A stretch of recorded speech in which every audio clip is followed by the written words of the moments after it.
Assalamualaikum warahmatullahi wabarakatuh. Perkenalkan, nama saya Ulpan Rupadila dengan NIM 2022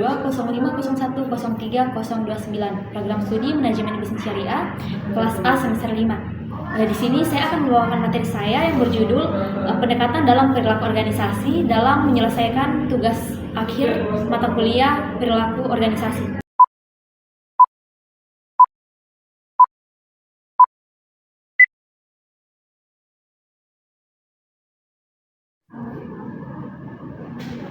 Baik, langsung saja. Di sini yang pertama saya akan menjelaskan mengenai apa sih itu pendekatan dalam perilaku organisasi. Jadi, pendekatan dalam organisasi adalah cara atau metode yang digunakan untuk mencapai tujuan organisasi secara efektif dan efisien.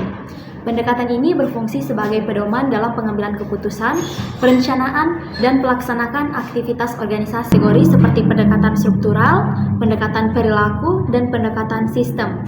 Setiap pendekatan memiliki fokus dan karakteristik unik yang disesuaikan dengan kebutuhan dan kondisi organisasi.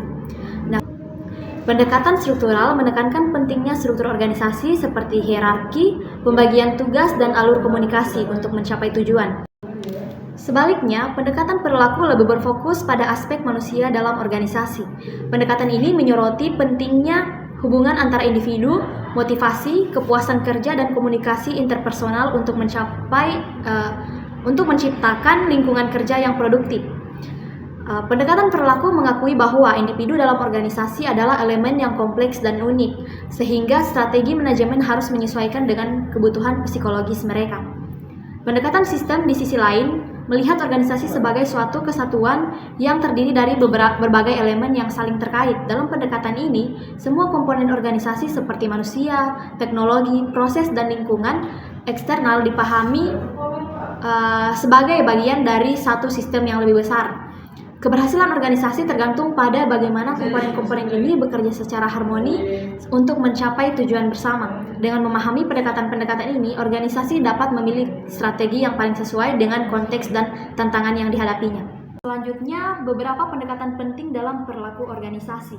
Dalam perilaku organisasi, terdapat beberapa pendekatan penting yang digunakan untuk memahami, menganalisis, dan mengelola perilaku individu dan kelompok dalam konteks organisasi. Pendekatan-pendekatan ini meliputi yang pertama, pendekatan psikologis. Pendekatan ini berfokus pada pemahaman tentang perilaku individu dalam organisasi, termaksud motivasi, persepsi, kepribadian, dan pembelajaran. Selanjutnya, pendekatan sosiologis. Pendekatan ini mengkaji hubungan sosial dalam organisasi seperti pola komunikasi, dinamika kelompok, dan struktur sosial.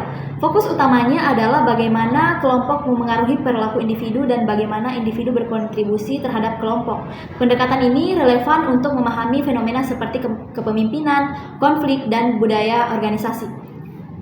Selanjutnya, pendekatan antropologis. Pendekatan ini menyoroti budaya dan nilai-nilai organisasi serta dampaknya terhadap perilaku anggota organisasi. Selanjutnya, pendekatan ekonomi. Pendekatan ini melihat perilaku organisasi dari perspektif biaya, keuntungan, dan efisiensi. Teori agensi dan game teori sering digunakan untuk memahami bagaimana individu dan kelompok dalam organisasi membuat keputusan yang rasional untuk memaksimalkan manfaat. Pendekatan ini penting dalam analisis perilaku yang berkaitan dengan insentif, kontrak kerja, dan pengelolaan sumber daya. Kemudian yang terakhir adalah pendekatan sistem.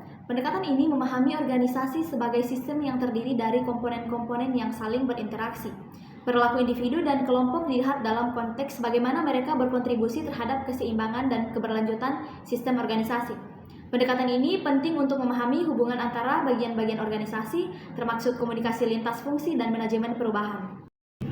Selanjutnya, landasan perilaku bagi manajemen sistematis. Landasan perilaku bagi manajemen yang sistematis itu ada 3. Yang pertama, sistematis, di mana pendekatan ini berfokus pada analisis ilmiah terhadap perilaku manusia dalam organisasi dengan tujuan untuk mencapai efisiensi dan efektivitas.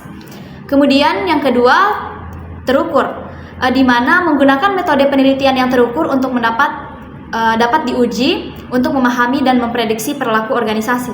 Kemudian yang terakhir yaitu objektif, dalam penerapan pendekatan yang objektif dan rasional dalam mengelola sumber daya manusia. Selanjutnya, landasan perilaku bagi manajemen yang statis.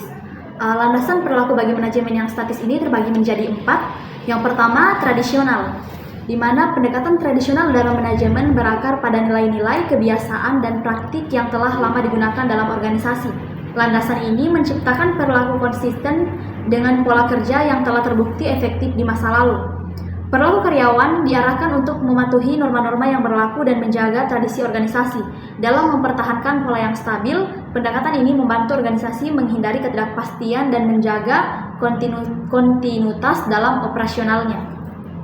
Kemudian yang kedua, hierarkis. Landasan hierarkis menekankan pentingnya struktur dan pembagian otoritas yang jelas dalam organisasi.